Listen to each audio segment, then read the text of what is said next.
am going to play a mountain. I will play a fervent champion. It will now attack you for one before you even play the map. Cause this is mono red, we play mono red. You'll be dead before your 4th turn. This is mono red, everybody mono red. Die to creatures or lots of Psychos, shots, giant storms. I have an ember cleave in hand. And now here's Planet of the Forge. And now I am protected from board wipes. This is mono red, we play mono red. Mono red, mono red, mono red, mono red. Shock some things, clip their wings. Their life total is now nothing.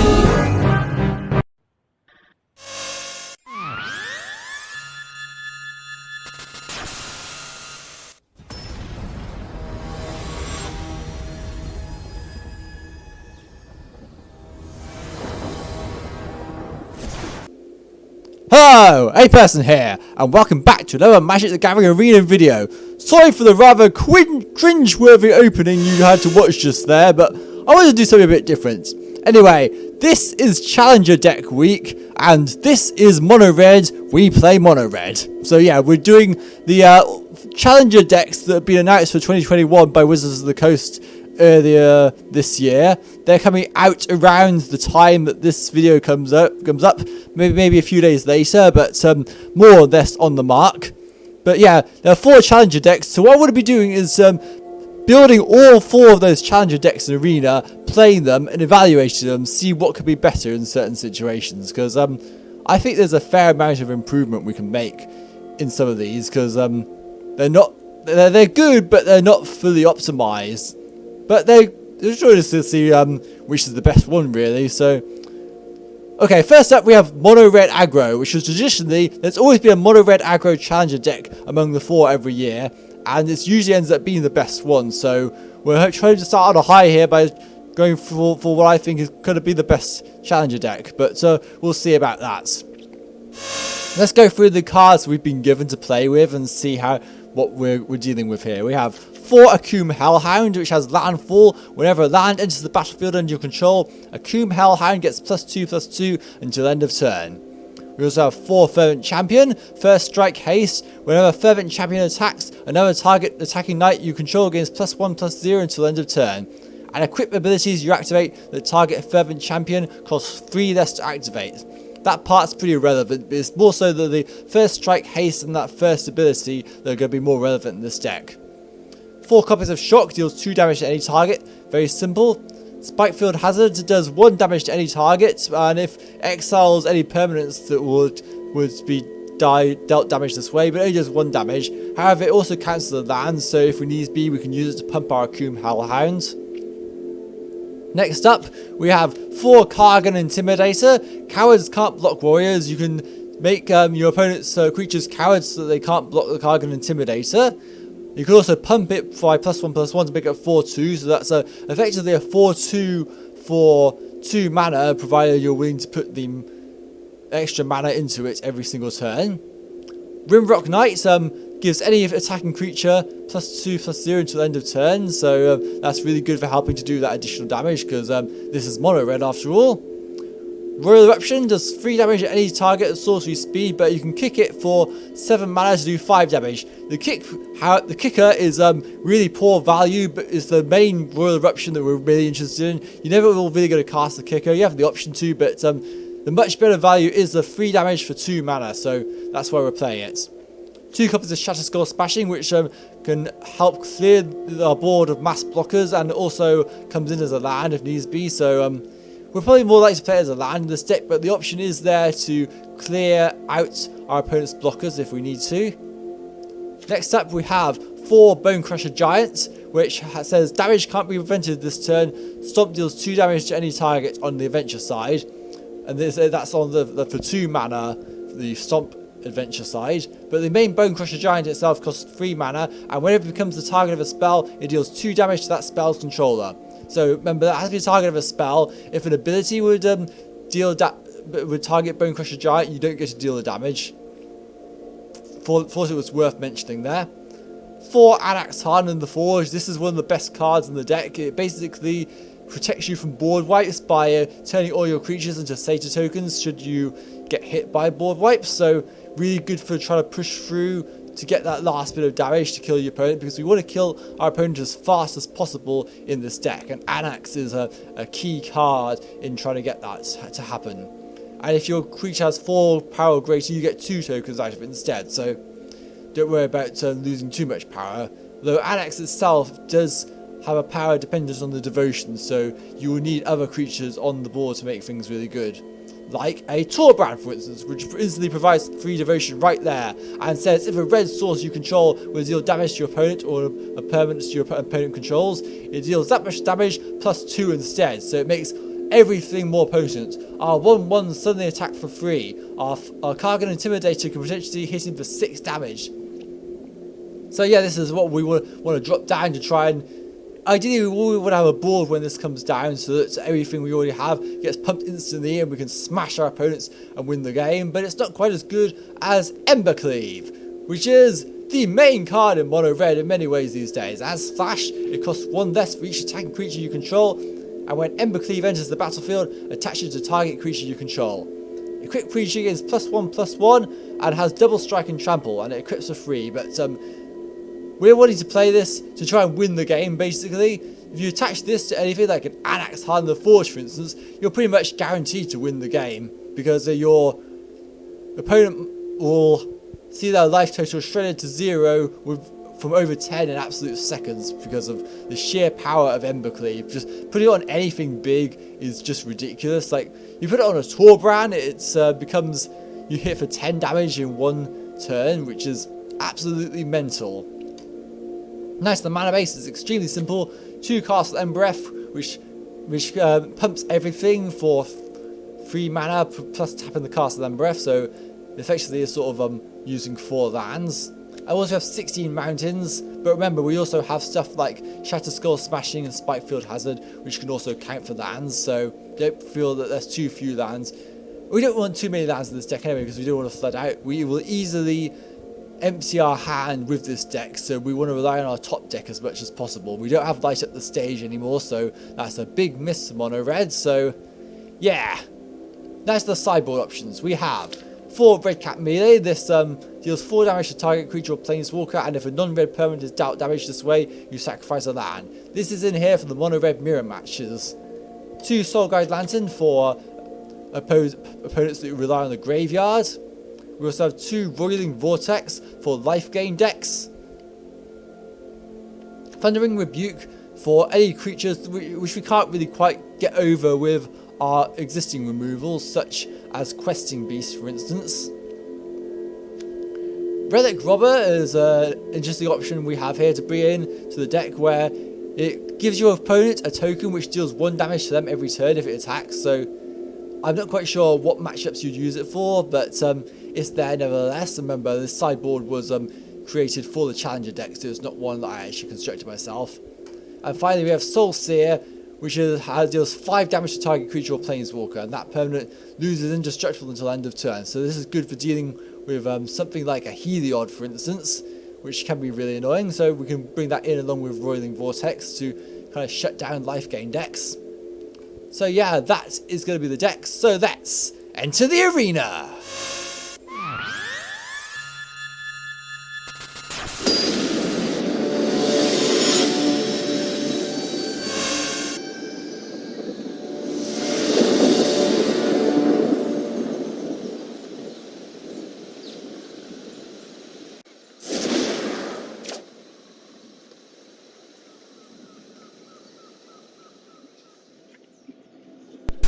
Our opponent is going first. I think this is a decent enough hand for mono red, so I'm going to go ahead and keep it. Here we go. Right then. Opponent puts a tap land down. We're going to play a mountain, play a Fervent Champion. And as the opening song goes, attack them for 1, although in this case they have played a land, so it doesn't quite count in that sense. They put a swamp. Oh no. There's Dimir colours. They play a Maze Mine Tome. Right, we're going to play another mountain, play another fervent champion.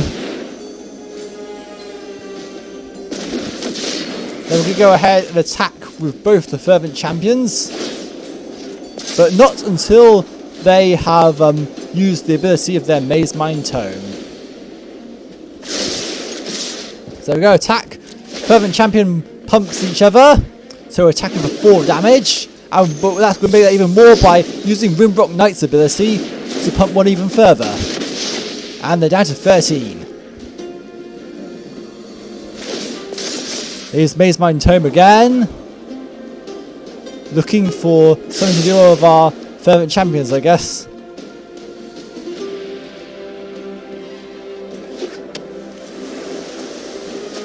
And they found it. Elspeth's Nightmare. Yikes. Also, that will force us to discard a hand. So what I'm actually going to do is I'm going to play, instead of playing the Annex, we're going to play all of our non-creature spells and shoot them directly at their face. So we play shocks. Play another shock. And play a Spike Field Hazard. That way, when it comes to having to discard, we don't discard anything. And we do a ton of damage in the process.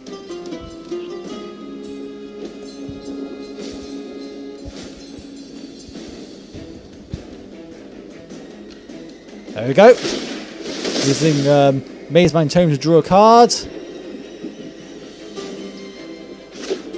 They put there another island and foretell a card. Okay, so I think this turn we're going to go and play our Anax just to protect our fervent champion and attack our opponents. Opponent's turn, our graveyard gets exiled, but that doesn't really matter because we don't really have any cards in this deck that can escape. They put a tap trio down and play an extinction event. No! Price you pay for having all odd creatures on, I guess. So, because of that, we're going to play a Kargan Intimidator. And this Akum Hellhound redrawn so that we have a mixture and some form of protection against extinction events. Not that that's completely foolproof, but we can try anyway.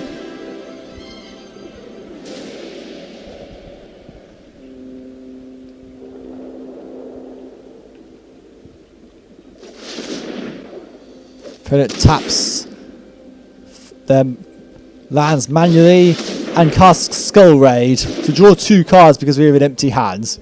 Well, I suppose that's an interesting card to include in a control deck.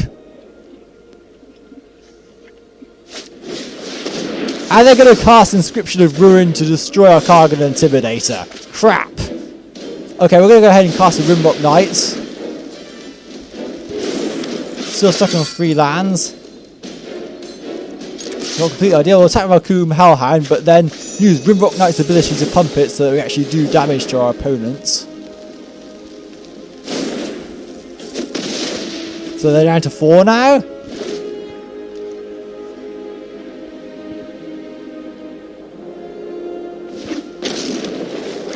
Another Triome comes down.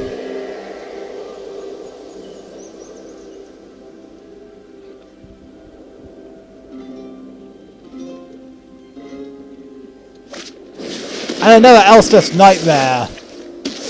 Targeting the Akum Hellhound? Really? And they gain 4 life. Crap. Not ideal. This is where some of you need Roiling Vortex to be able to deal with stuff like Maze Mind Tome. We've got 2 Rimrock Knights now. We're going to attack the other one. They're down to 5. While our opponent knows that we have a land in hand, no use hiding that. I'm keeping the land. I was going to keep the land in hand just to try and bluff having something like a shock or something, but forgot about the fact that Elspeth's Nightmare would blow that cover wide open. Opponents think about what to do. Hopefully they don't have another board wipe because we are prime for another extinction event or something like a Shadow's Verdict or something. They cast Cultivate.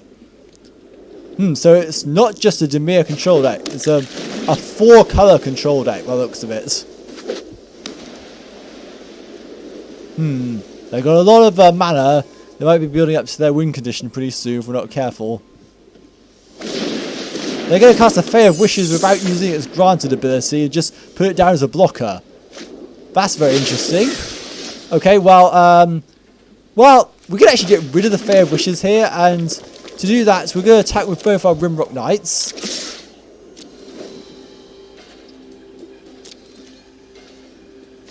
They block one of them, unsurprisingly, so we'll cast Spikefield Hazard on the Fae of Wishes to get rid of it. And they're down to 2 life now. Our graveyard gets exiled again.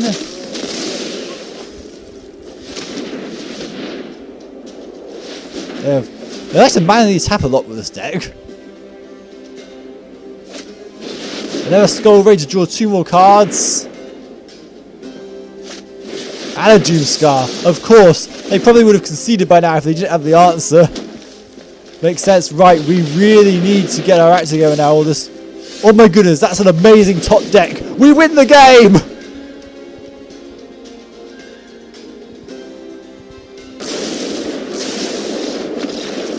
Fantastic! Mono Red does Mono Red things and wins its first game, albeit a bit more drawn out than I anticipated, but still a victory for Mono Red is a victory for Mono Red. We top deck a shock and managed to win the game. So, with that being said, it's going to be on to the next game.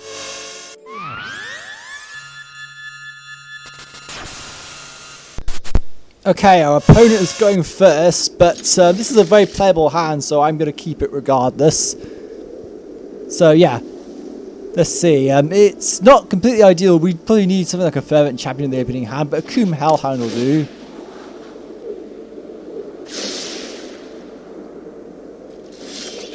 Oh, there's a Fervent Champion. However, I think I'm still going to play the Akoum Hellhound because then we can attack for more on the following turn. That's going to be my reasoning. I played a Temple of Epiphany first turn. There's a Forest. And they cast Stone Cold. Oh no. It's a Tibalt's Trickery deck, isn't it? Yep. Oh no. What are they going to get? They've milled Silent Valkyrie. Genesis Ultimatum. Oh, come on. Really? Really?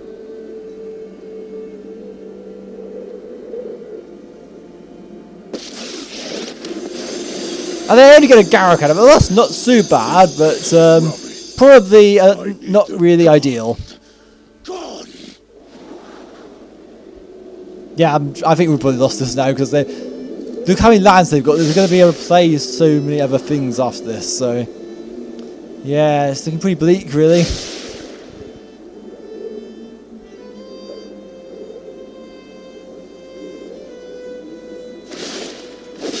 And they're going to destroy our Akoum Hellhounds. Turn 2 Garruk. You don't like to see it, but there it is. We're going to use Stomp to get rid of the Garruk. Otherwise, that left around is going to cause a lot more mayhem than it's worth. Remember, you reap what you sow. Reap what I sow indeed, but I need to stifle you somehow.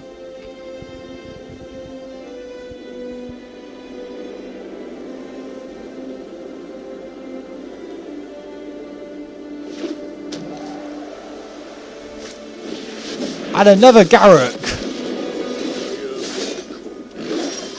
Of course. Sheesh. Right, we're going to go ahead and cast our Bone Crusher Giants.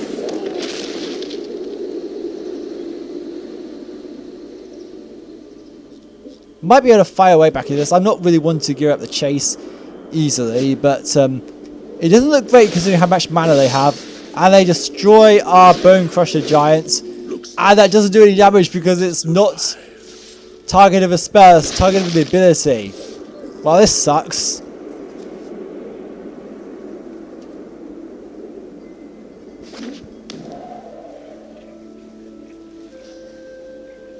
I mean, look at this. How many turns they reach the game and they already have that amount of mana. Getting a Genesis Ultimatum to the top was... And they have a Stone Cold Serpent too. Come on. Right, we're going to go ahead and Royal Eruption to get rid of their Garruk. Then cast a Kargan Intimidator.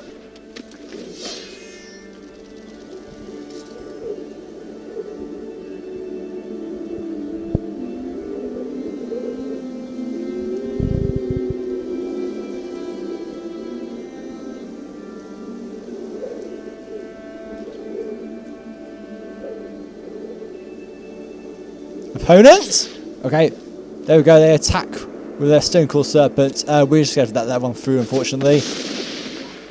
Right. We probably need something like a Shatter Skull Smashing, but oh, that's not going to deal with the Stone Core Serpent, though. This is the problem when you play Mono Red and you don't have the exact amount of damage you need to be able to take on big things like that, especially how ridiculously early they got out from playing Tibalt's Trickery. They're going to play Valakut Awakening. And we're really behind the curve now. We're going to play the Fervent Champion.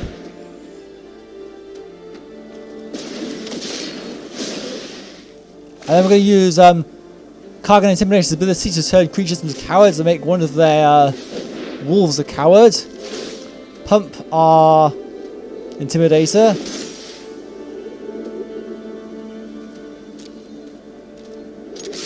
And attack with both creatures. My opponent is saying good game though, so... I've just realised. Oh, because of... Oh, I wish I have to do this. Get as much damage in as possible, but I think we'll be just short, aren't we? Because what I've just first realised is the fact that we have 9 life left. And by doing that, we just given them the means to be able to... What I should have done was target the Fervent Champion. Oh well. Well, we've lost the game now. What you can do, Tibalt's Trickery decks have a massive advantage, so on to the next game.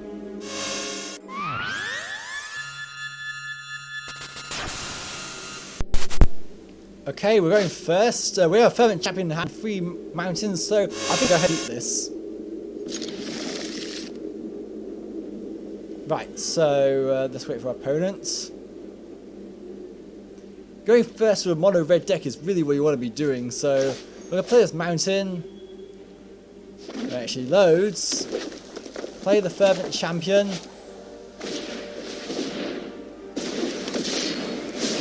Attack our opponent.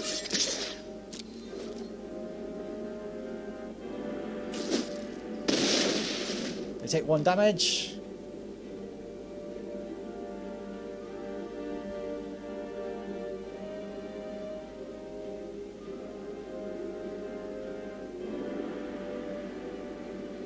Any day now. They play a forest and cast the Adventure side of the Lovestruck Beast. They have a 1/1 token. Okay, we want to get rid of that token. They can't attack with the Lovestruck Beast.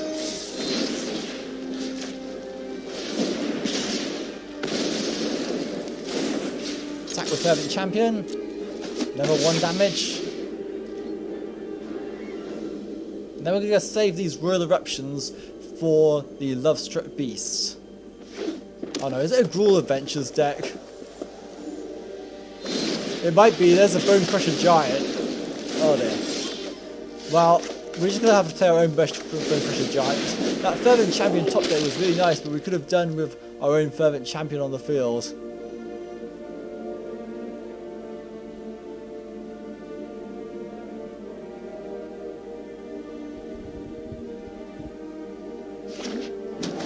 Oh, it's not Gruul Adventures. They play an island, but then they do cast a Lovestruck Beast. So, Royal Eruption onto the Lovestruck Beast. And enough... Oh crap, I misclicked! No! Great! Could have removed the Lovestruck Beast, but no, I was going to click a Fervent Champion instead, so we're, as a result, not going to attack. That could be crucial. Such an idiot, dang it! Ah! And they casted the Bone Crusher Giant, so now they have 2 blockers. Great, okay. I'm going to do what I should have done last turn and cast 2 Royal Eruptions on the Lovestruck Beast. Should be able to kill that Bone Crusher Giant admittedly, but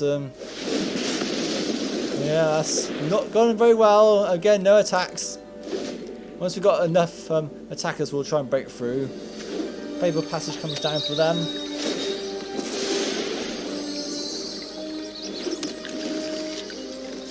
And a Gold Span Dragon, come on! Great. So they've got extra mana to play with there now, Gold Span Dragons here. We're going to play another Fervent Champion.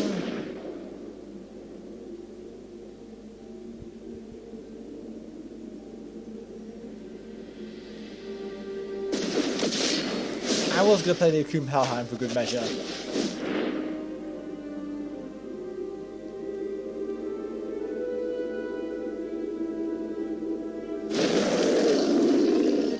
Attack with everything.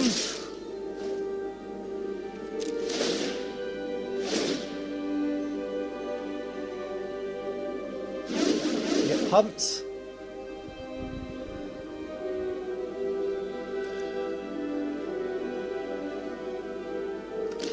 And they block with the Bone Crusher Giant. That's a surprise. So the two Bone Crusher Giants are going to take each other out. I did not expect that. Well, that's something you don't see every day. Neverland coming down. Unfortunately, we can't really block the Gold Span Dragon because it's flying, and we don't have a lot of great removal on the deck that allows us to take out the Gold Span Dragon.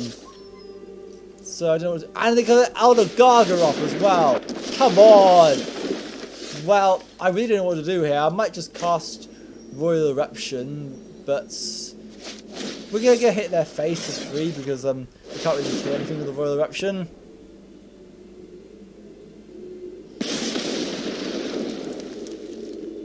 And then I think we're going to go ahead and concede the game. Nothing much you can do there, really. It was just that one mistake cost me the game. So therefore, let's stay on to the next game.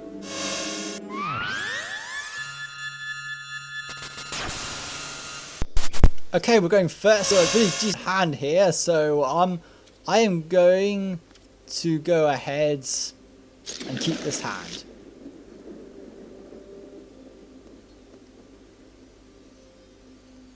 Wait for our opponent to get into place. Okay. Whenever we're ready. Come on.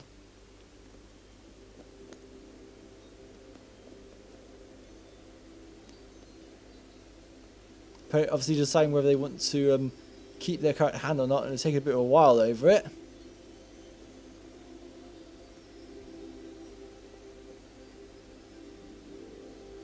Okay, finally, right. Let's play Mountain and Akum Hellhound.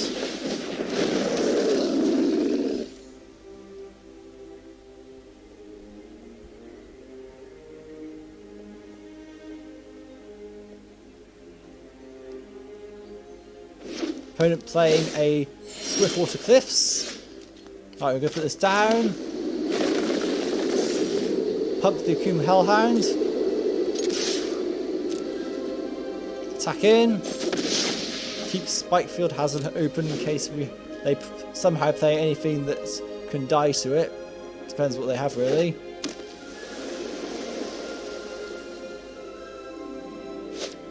But no, they cast a Fire Prophecy instead.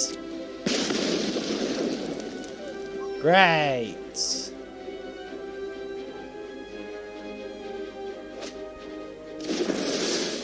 Well, I was half tempted to Spikefield Hazard, but instead we're going to put Anax down. Keep on the curve plan, then we can put Torbran down the next turn if we get another land. Or we can have some removal, depending on what they play. Agar, the Freezing Flame. Well, that dies to Royal Eruption, so I'm tempted to put it down, but we'll just keep on the original plan and put Torbran down and attack with Anax. We can kill the Agar next turn. Or they can kill it themselves. Okay. Well, we get some tokens to compensate, but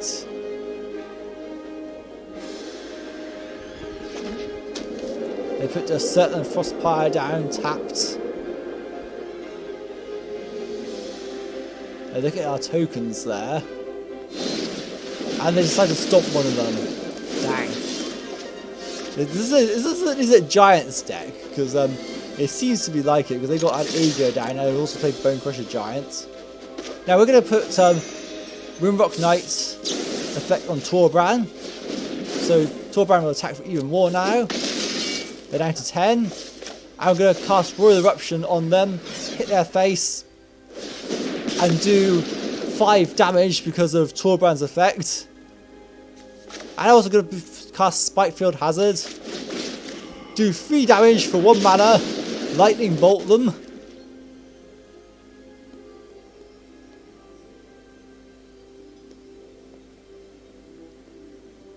Waiting for the opponents. And they cast a Bone Crusher Giants.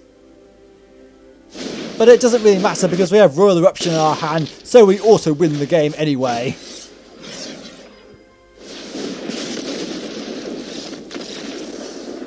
And we win the game!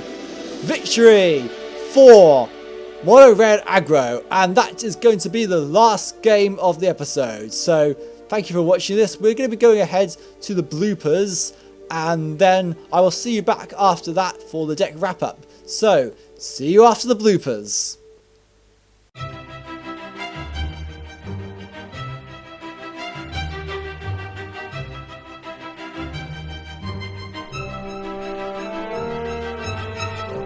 Opponent plays a forest, and they play a crystalline giant.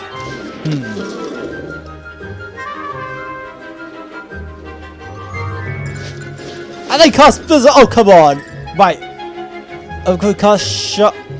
No. Oh, wait. They would gain indestructible because snow lands. So we can't do that, unfortunately. No! Crap. I'm going to cast Shock. I'm going to cast Spikefield Hazard to try and get around the fact that it has indestructible. And cast Shock again to kill the crystalline giant and exile it. Does get the counters. Wait, what am I thinking? It does have indestructible anymore. That was a temporary effect from Blizzard Brawl. Oh, but they can see anyway. So yeah, Fervent Champion and another Fervent Champion. Attack with 3 Fervent Champions. Get all the triggers. So you're gonna pump you. You're pumping you, and you are pumping you. Attack for 6 damage in total. And opponent attacks for their second turn. And they concede the game! Amazing! We're going to cast a Targan Intimidator.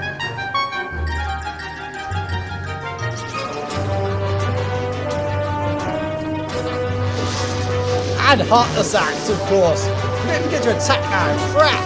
No! Rampage of the Valkyries. Oh no! So, we've got these angels that we're going to struggle to kill unless... Wait a minute! I have an idea. Okay, we're going to attack with Rimrock Knights. They block. Okay, so now we'll pump our Rimrock Knights. Gets rid of the angel. Asks us to sacrifice a creature, but we don't have any other creature. We just replay our Rimrock Knights that we just use to punt. Genius move, eh? Forge. Attack with Rimrock Knights. Oh, come on, Omen of the Sun. So they're going to block our Rimrock Knights and actually gain life instead of dealing them damage. Well, this is really bad for us, but I suppose we get a token in return, so it's not too bad. Why did the old gods? Dang it! Oh, come on, I was hoping to have an Anax on board when Torbrand came down to hit for massive damage, and it doesn't look like it's going to happen now. We'll play the Torbrand anyway.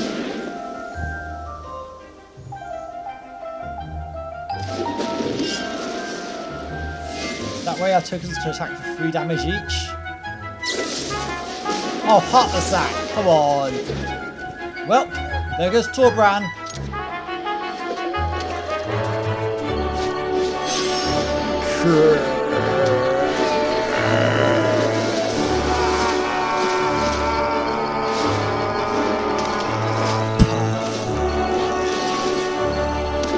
Wow, that's just great. We'll both Torbrand and Anax will die, unfortunately, but we do get tokens. Thankfully, Rampage of the Valkyrie is triggered before Anax, so we don't have to sacrifice anything, and then we can get another Anax in place. That's really good. However, we then need to see the game because they have 8 power in the air, so there was a full-hearted effort in anyway, so yeah. Elspeth's Nightmare, and there goes Fervent Champion. There goes the Saga. And Binding in the Old Gods! Oh, come on! I've just got Torbrand out! Attack with Bone Crusher Giants. Destruct Beast blocks, unsurprisingly. But I did that so we could then use Shatter Skull Smashing for 1. Then we can kill the Lovestruck Beast. And then gain the edge by playing a Kargan Intimidator. Of course they have the Heartless Axe, come on! As we ready our shock. Then Elspeth's Nightmare, more removal. Okay, before that resolves, we're going to use Shock of the Edge Lord and Keeper. But wait, Rimrock Knight is 3 power, so Elspeth's Nightmare isn't going to destroy anything! Attack with the token and Bone Crusher Giants. You've activated my trap card. I'm going to cast Spikefield Hazard.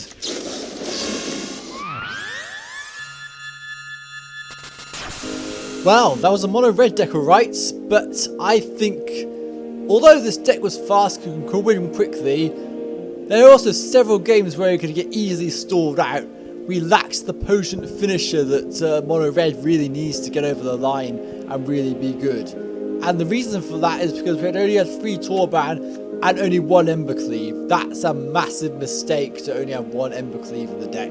You really need multiple of this card to be able to ensure you can finish the opponent off by attacking with your multiple creatures. It makes Anax significantly better, so yeah. So as for improvements I make to this deck, well, if you're going to buy this mono red aggro challenger deck, I would definitely recommend taking a few things out. So we're going to be swapping over to what I would consider to be a better version of a mono red deck. But you'll be wanting to drop Akum Hellhound, Kargan Intimidator, Spikefield Hazard Shock, Royal Eruption. In fact, we're going to be changing out the... Okay, these are the changes we made. It's largely similar deck, but there are a few notable differences. For instance, we don't have a Akum Hellhound in the deck anymore, and we do not have Kargan Intimidator or any of the... we've also cut significantly back on the burn spells, and our entire mana base now has more lands in it, and which are all snow-covered mountains, as well as a Faceless Haven. I would go up to 2 on this, but I only have 1 copy right now, so that is how I'm going to be putting it. And we've also put Gold Span Dragon in the deck. This card is ridiculously good. It's 5 mana, but it's absolutely worth it because when it attacks, you get to create a treasure token, so it immediately pays its mana cost back. And when you target, well, it doesn't quite pay the mana cost back, but you do get 2 mana to use for something else from it. And whenever it becomes targeted, you get even more mana. So yeah, really good late game threat, something we can also add as a finisher because this deck really needed a big punch, so Gold Span Dragon is ideal. One of the cards I've added to this deck is Fireblade Charge in place of Akum Hellhound. Now, what this does is, as long as it's equipped, it has haste, but that's not going to really matter. What we really pay in for is the fact that when it dies, it deals damage equal to its power to any target. So, if you have Rimrock Knight, you can pump the Fireblade Charger if it's about to die, and then when the Fireblade Charger dies, you can use its increased power and to target anything, so that's extremely useful. We also, I've also got 3 Torbrand, but crucially we've got 3 Embercleave, so there's about 8 different cards in this deck now that can be guaranteed to try and push over the line and finish off like a true mono red deck. And also new source of burn. We don't need shocks or spiteful hazards because we have frostbite in standard now, which deals 2 damage to target creature or planeswalker. If you control 3 or more snow permanents, it deals 3 damage to instead. So this is basically lightning bolt if you have at least 3 snow permanents. So that's why we're running all snow lands. We've still got the 2 Shatters Gone Smashing, but Kargan Intimidator has been replaced by the much better Robber of the Rich, which has reach and haste, and when it comes into the battlefield, if you have less cards in your hand than your opponent, very likely considering this is a mono red deck, you get to steal the card from your opponent's deck, or exile a land it reduces the amount of cards in their deck nevertheless, but it gives more options for playing, which is something mono red really needs. So yeah, let's definitely put this card in any mono red deck. It's a 4 of in every mono red deck in my opinion. I mean, the only real downside is the fact that it's a mythic, so if you can't necessarily afford it in real life, or if you don't have the mythic rare wild cards to craft it, that could be a good reason to not to include it. But I would definitely recommend having this in the deck because it is just a really, really good card at just 2 mana. And as for the sideboard, well, I've got some things in here that might be a bit different. I have an Underworld Rage Hound in the sideboard as a means to count.